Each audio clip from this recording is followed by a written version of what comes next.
Allez, dans cette vidéo, j'aimerais parler d'un problème un peu plus tactique, pragmatique, qui va être juste notre façon de réagir face à l'échec. Je vois pas mal de gens, en fait, quand ils commencent à être dans l'échec ou quand ils enchaînent suffisamment d'échecs, ils commencent à partir, on va dire, dans le jugement, ils commencent à se dénigrer, ils commencent à s'apitoyer sur leur sort, se démotiver, se décourager. Et à aucun moment, en fait, ces personnes-là pensent qu'elles peuvent faire autrement. Et quand vous allez réagir comme ça, quand on réagit tous comme ça, je me souviens encore de ce qu'un client me disait, mais il me disait pourquoi est-ce que l'être humain déteste autant l'échec? Et c'est pas tellement l'être humain qui déteste l'échec, c'est la façon dont on vous a conditionné qui vous fait croire que l'échec est quelque chose de grave. C'est votre façon dont vous avez été éduqué qui vous pousse à croire que vous devez vous punir lorsque vous n'êtes pas à la hauteur, lorsque vous n'avez pas atteint le résultat que vous voulez, ou je ne sais quel autre prétexte que vous allez pouvoir imaginer et qui est pour vous un échec. On va regarder en fait, on va dire, je vais commencer à lister les différents mécanismes qui sont à l'œuvre, qui vous poussent à vous dénigrer, à vous démolir. Et ensuite, on verra ensemble comment est-ce qu'on peut remplacer ces règles imaginaires par d'autres règles imaginaires, tout aussi arbitraires, mais qui ont juste le bénéfice de vous permettre d'avancer, d'apprendre de vos erreurs, plutôt que de vous démolir et de vous laisser, on va dire, dans un état pitoyable.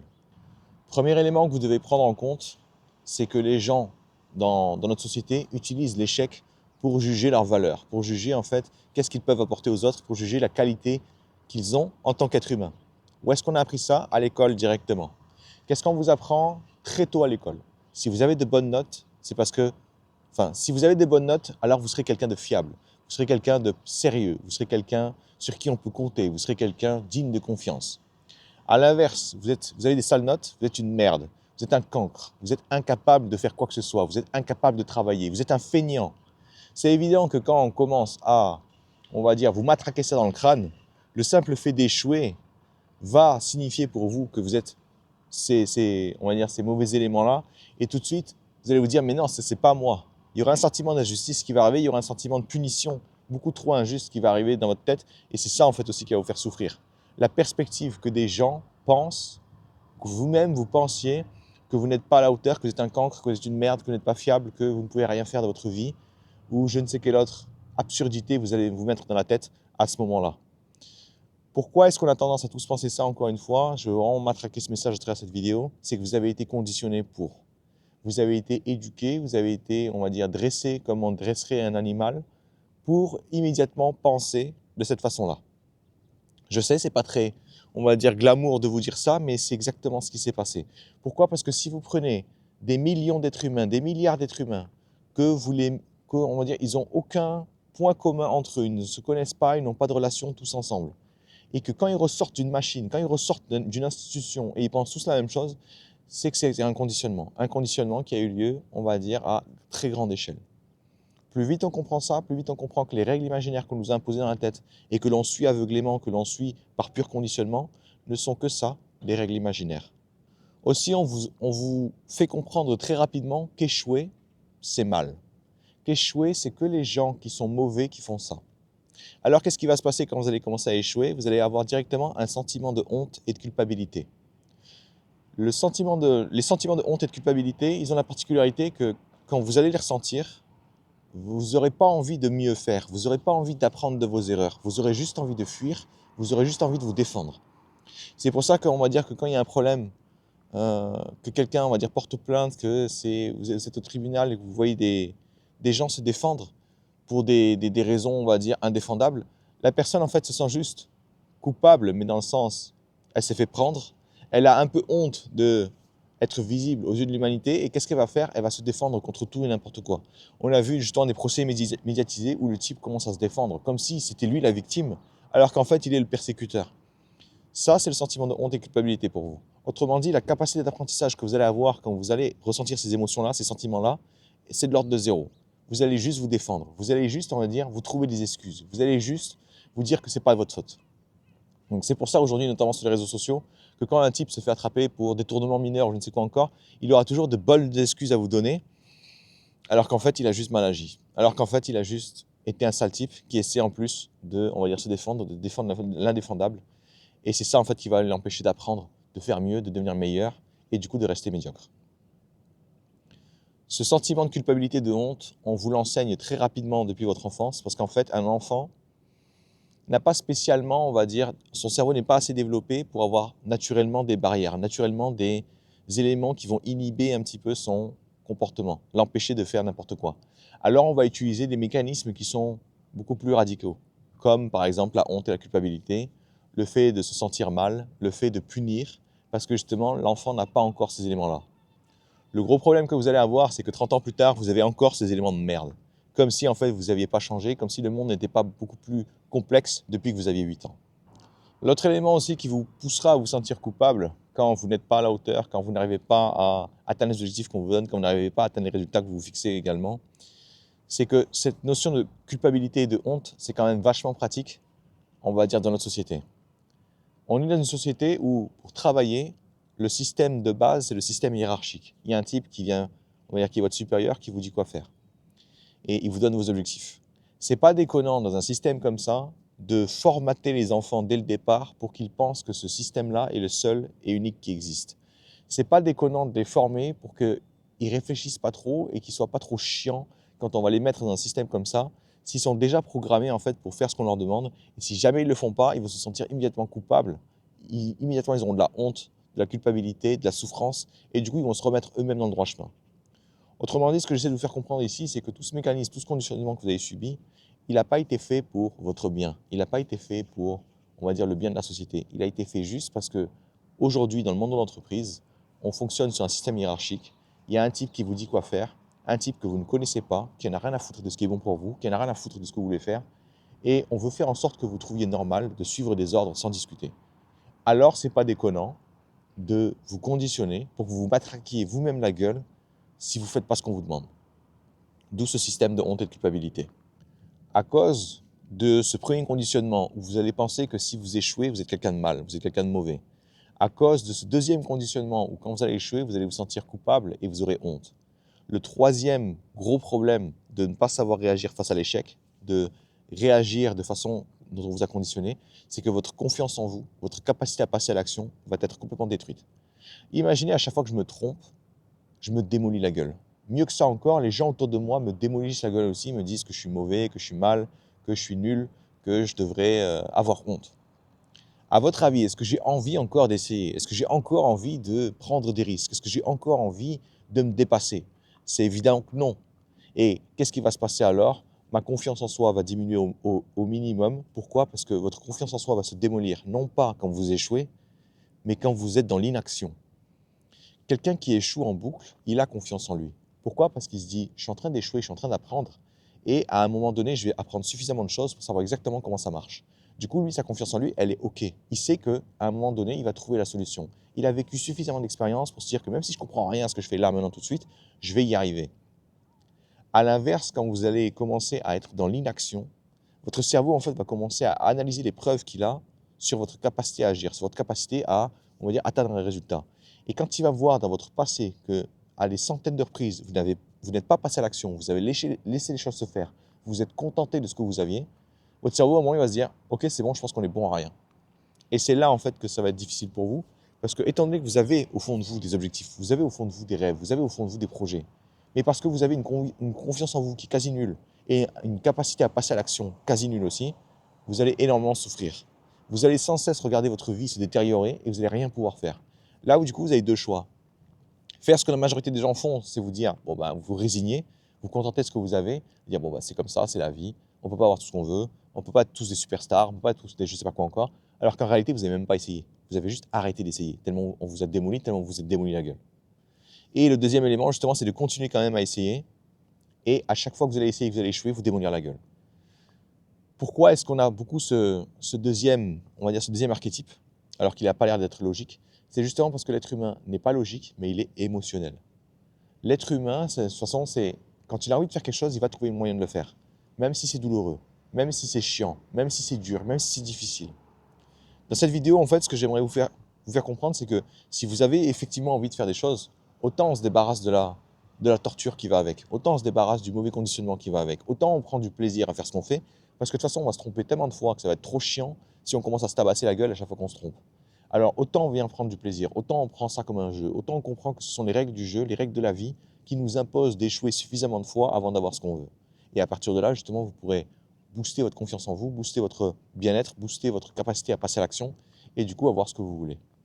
Avant justement de vous dire comment faire avant de vous dire comment faire en sorte que votre confiance en vous soit au top, etc.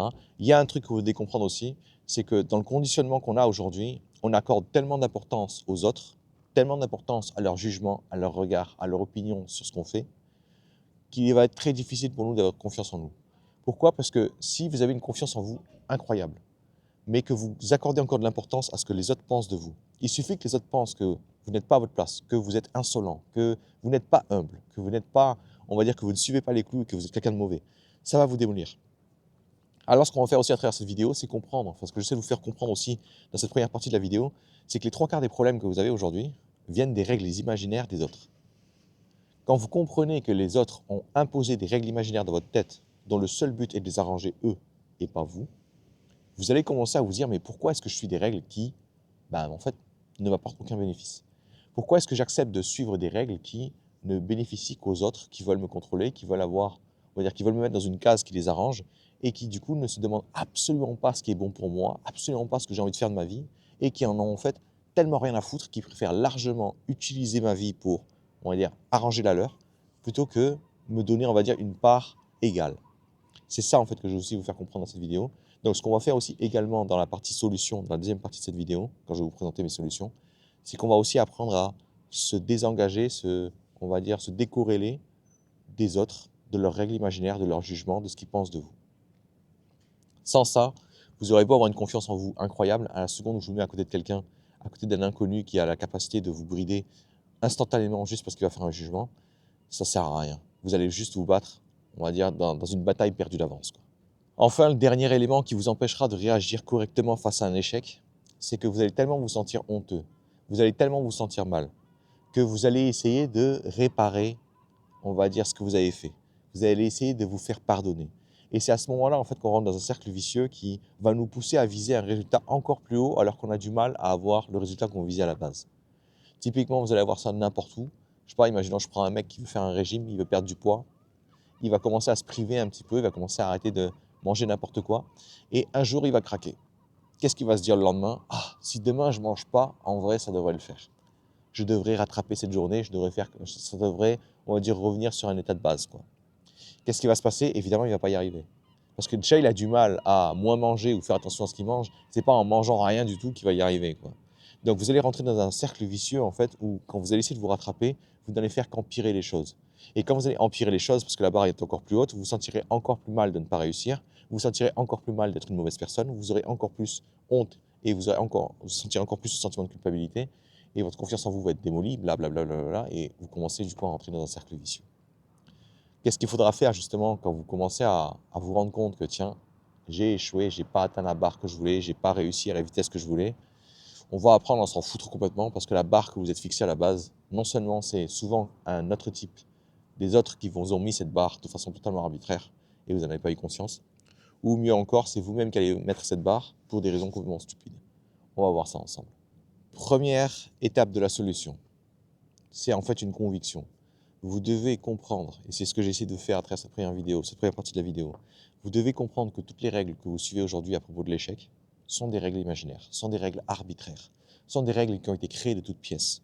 Ce n'est pas la nature, ce n'est pas, on va dire, une force divine ou une force surnaturelle, une force incroyable qui a décrété que les erreurs étaient mal, étaient mauvaises.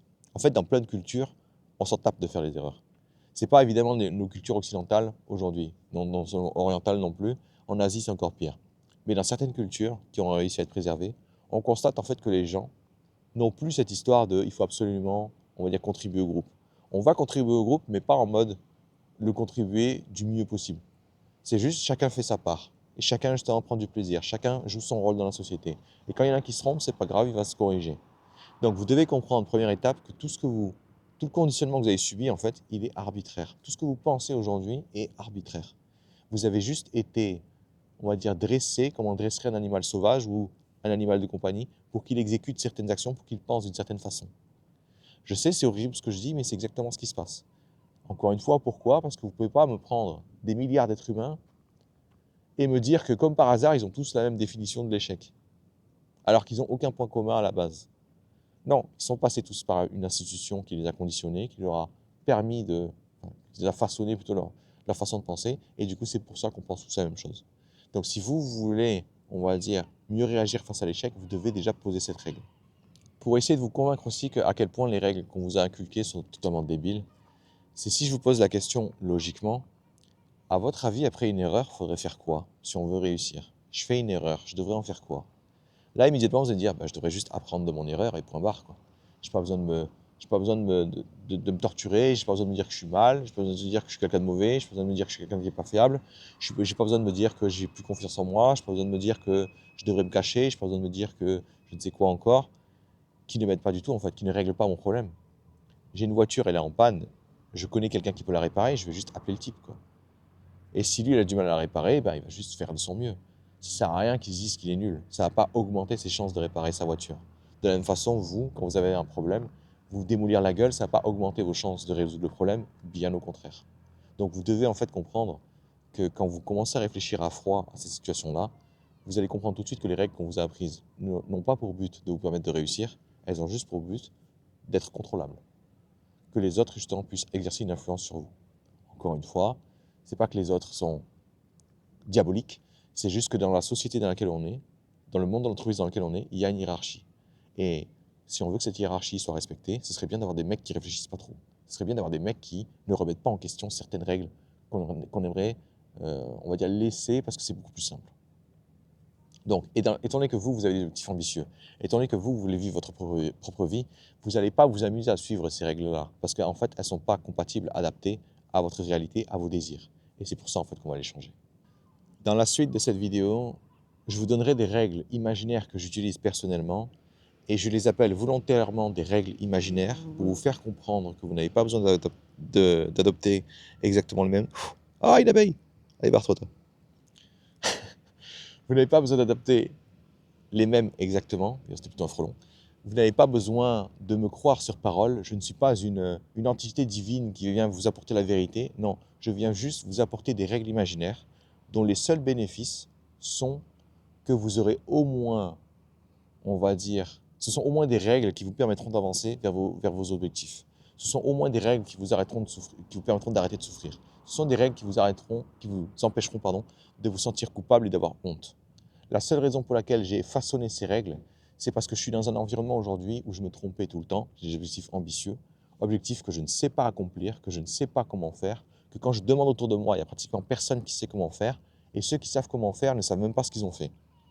Vous imaginez bien que les chances que j'arrive à avancer dans cet environnement sans me tromper sont quasi nulles. Du coup, je me suis posé la question du comment est-ce que je pourrais faire pour avancer le plus vite possible sans justement avoir à me tartiner les couilles à chaque fois que je me trompe, quoi. Et pourquoi est-ce que j'avais besoin de faire ça? Parce que si je voulais avoir une place dans mon ancien job, coach, enfin mon ancien job, je le fais encore, coach dans l'e-sport, les places sont très limitées. Et du coup, pour réussir, il fallait que je progresse plus vite que les autres. Et quand j'ai commencé à regarder où est-ce que les gens perdaient le plus de temps, ben, c'est justement quand ils faisaient des erreurs et qu'ils se punissaient. Alors moi, mon avantage déloyal, c'était de me dire, je veux être heureux quand je me plains. Enfin, non, je veux être heureux quand je me trompe, je veux être heureux quand j'ai pas ce que je veux. Donc, les règles imaginaires que je vais vous donner ne sont que mes règles à moi. Elles sont aussi arbitraires que n'importe quelle règle que vous pourrez adopter. Le seul bénéfice de ces règles, c'est que ça va vous apporter, on va dire, ce dont vous avez besoin pour atteindre vos objectifs, on va dire, ambitieux. Ça ne veut pas dire que vous ne pouvez pas les retoucher. Bien au contraire, adaptez-les à vos valeurs, à votre façon de voir le monde, à votre façon de vivre. Adaptez-les pour ne pas souffrir, pour ne pas vous sentir coupable, pour ne pas, on va dire, détruire votre confiance en vous. Le but, encore une fois, c'est que vous avanciez à travers les vidéos. Vous prenez juste les principes et ensuite vous adaptez le comment est-ce que je fais exactement pour atteindre mes objectifs. Allez, on continue. Première règle que j'ai dû adopter pour réagir de la meilleure façon possible face à un échec. Ma valeur n'est en aucun cas définie par ce que j'arrive à faire ou ce que je n'arrive pas à faire.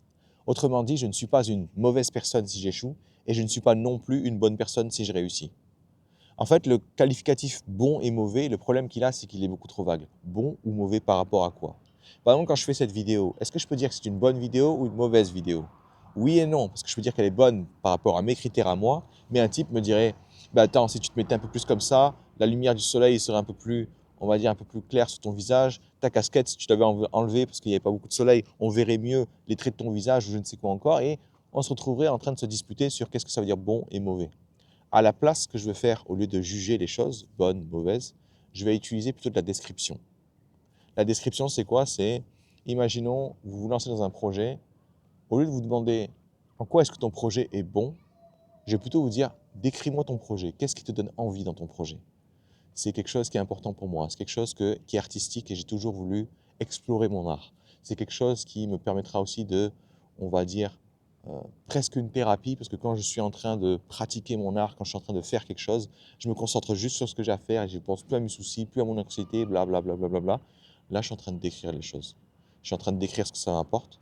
Je suis en train de, on va dire, d'être le plus objectif possible parce que je suis dans la description. Par exemple, dans cette vidéo, je ne vais pas la décrire comme est-ce qu'elle est bonne. La seule question que je me pose, c'est est-ce que tu penses qu'elle peut aider quelqu'un? Et si je pense qu'elle peut aider quelqu'un, je dis ok, pour moi, elle est suffisante. Pour moi, elle a atteint sa mission. Pourquoi est-ce que je parle de ça? Parce qu'on commence à approcher la fin de l'année. Et à la fin de l'année, machinalement, il y a plein de gens qui vont commencer à faire un bilan de leur année. Qu'est-ce qu'ils ont réussi à faire? Qu'est-ce qu'ils n'ont pas réussi à faire?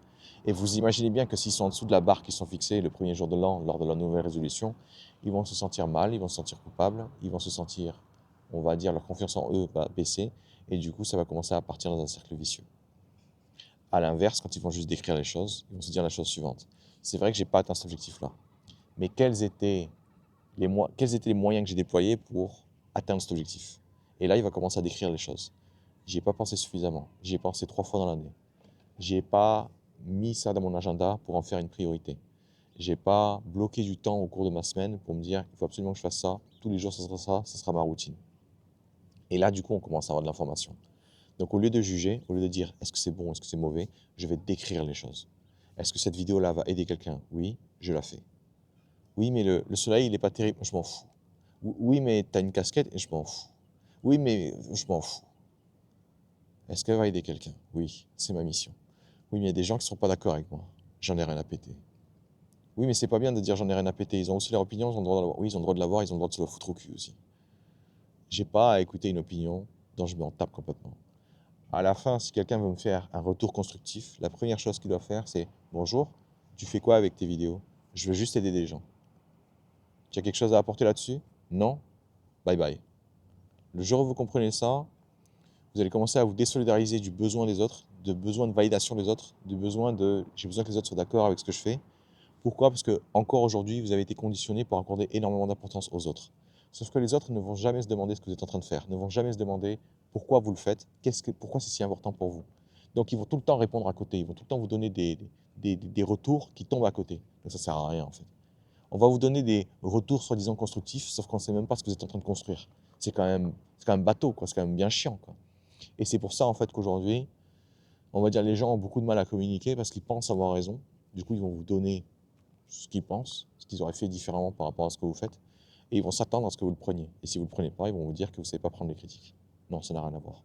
Deuxième règle imaginaire que j'ai décidé d'adopter pour réagir au mieux face aux échecs, chacun de mes échecs est une preuve que je suis dans la bonne direction.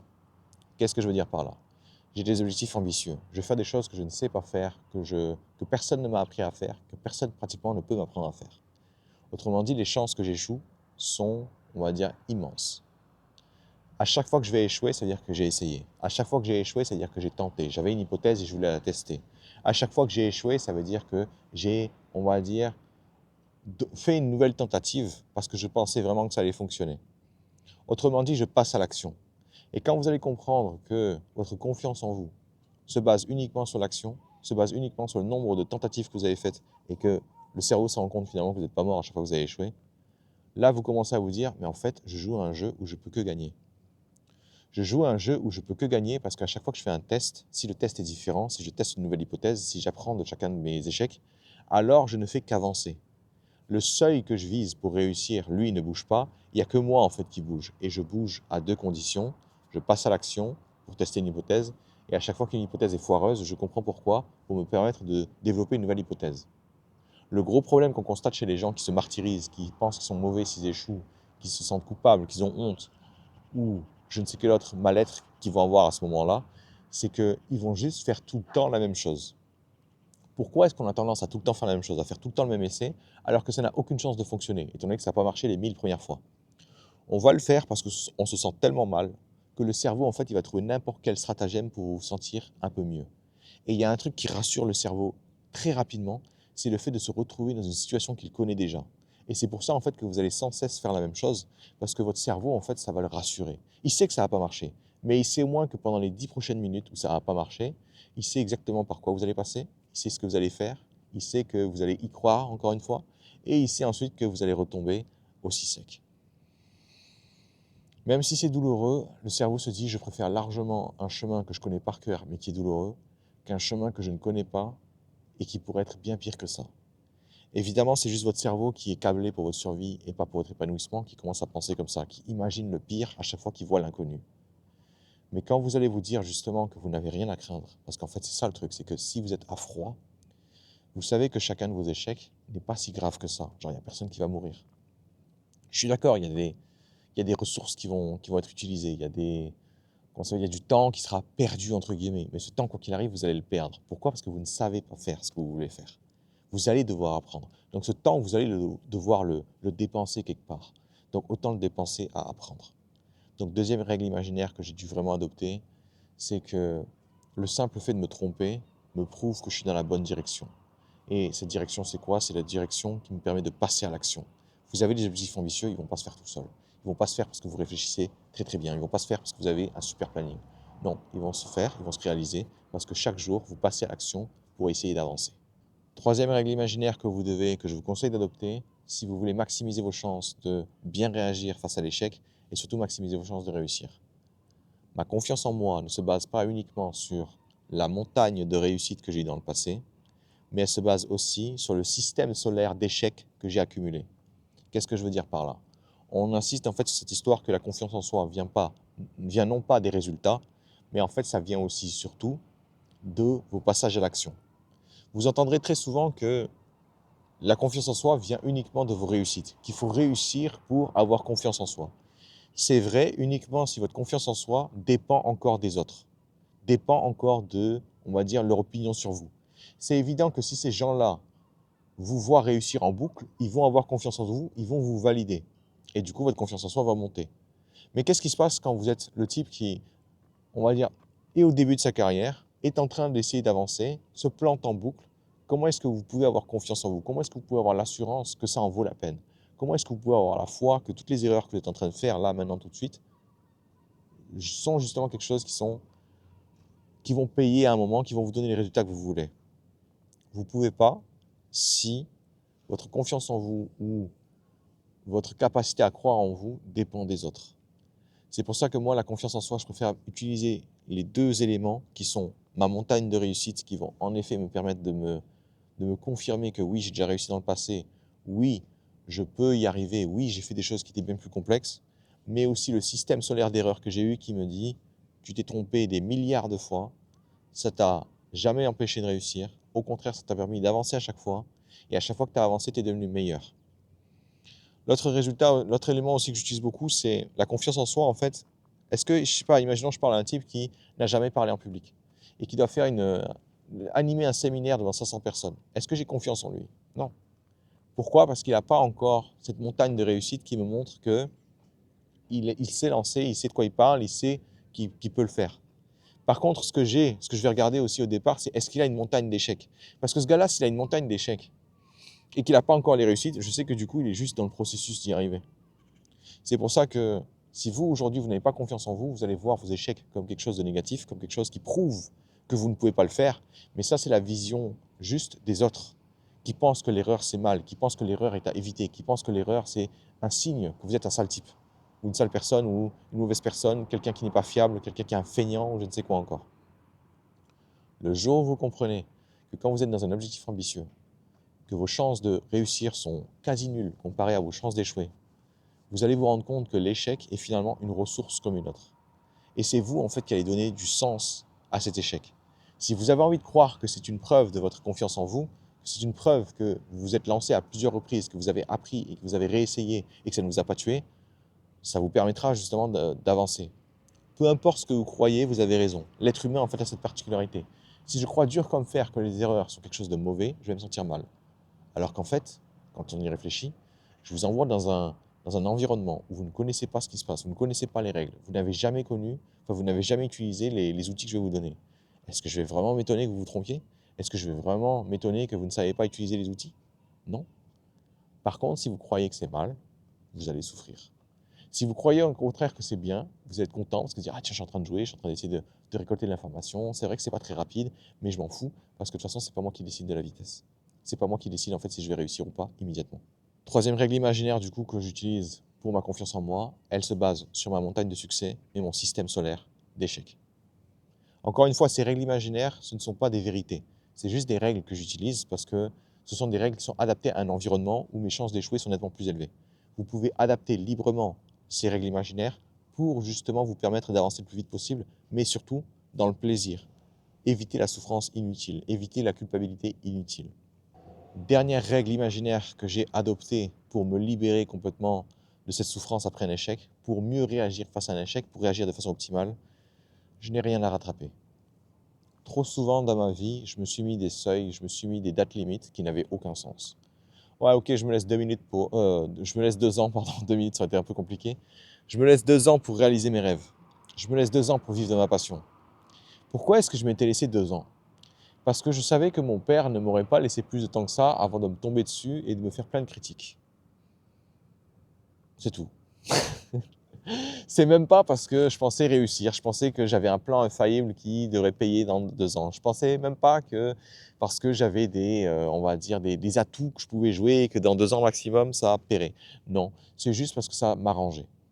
Et le jour où vous comprenez que les gens, la majorité des gens se mettent des dates limites comme ça juste parce que ça les arrange, vous comprenez tout de suite que ces dates limites, en fait, n'ont aucun sens. Et quand vous allez dépasser ces dates limites qui n'ont aucun sens, vous allez avoir le sentiment d'être en retard.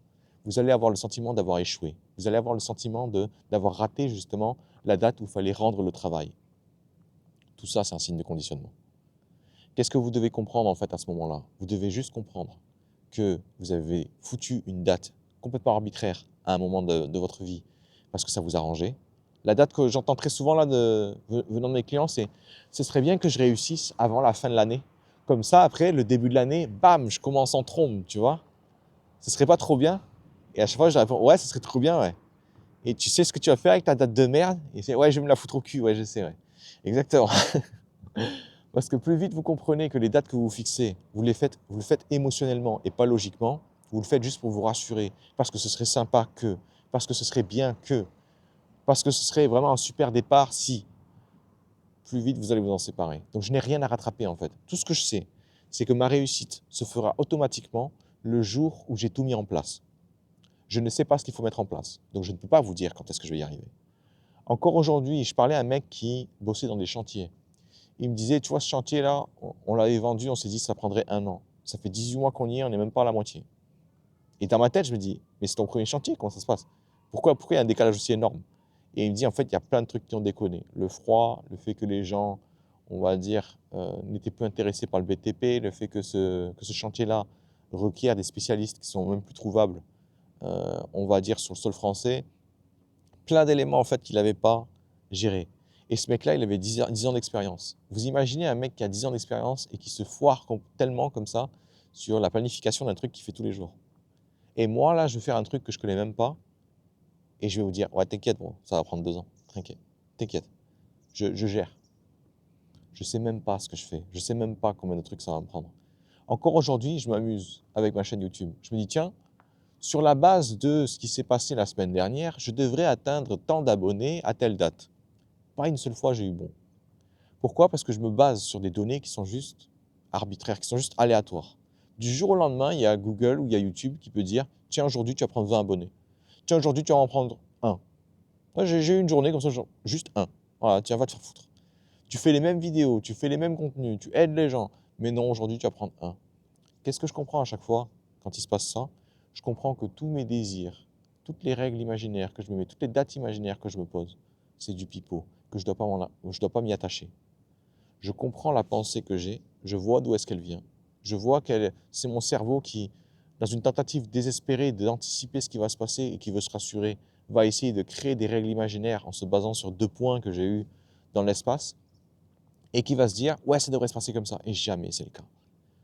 Donc vous pouvez soit souffrir parce que c'est jamais le cas, parce que vous n'avez jamais ce que vous voulez et avoir l'impression que vous devez vous rattraper, ou vous pouvez enfin comprendre quelque chose qui vous, on va dire, libérera entièrement, c'est que vous ne contrôlez absolument pas tous les éléments sur lesquels vous jouez aujourd'hui.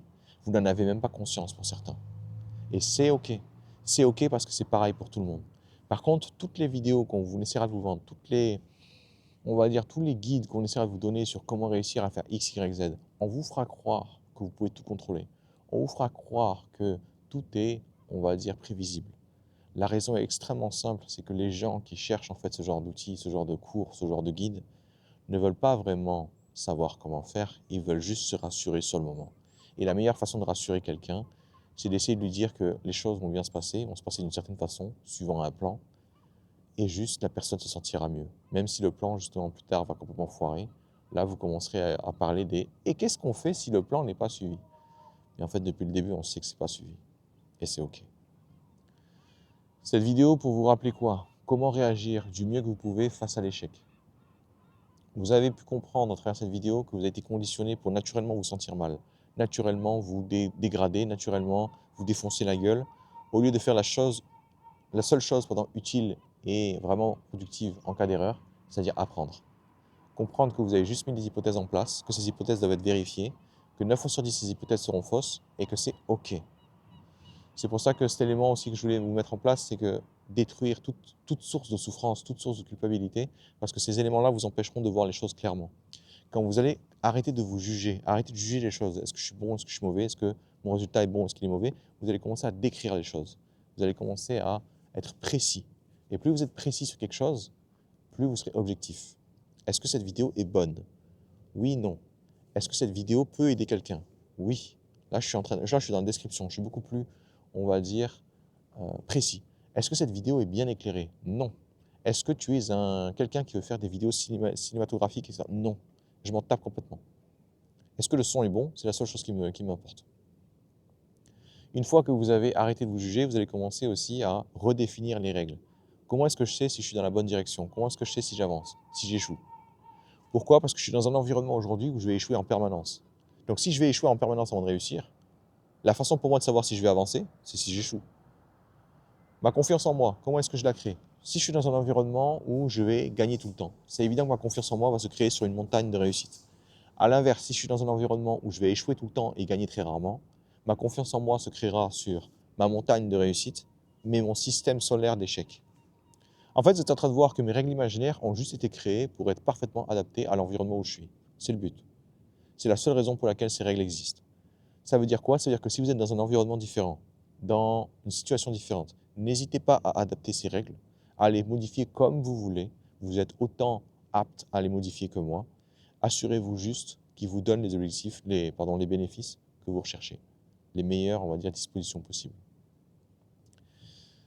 Et enfin, le dernier élément, c'est arrêter de croire que vous devez vous rattraper quand vous allez échouer, quand vous allez être en retard par rapport au planning imaginaire que vous êtes créé, planning qui se base sur une version imaginaire de vous où tout est parfait, où vous réussissez absolument tout et vous n'avez absolument aucun problème.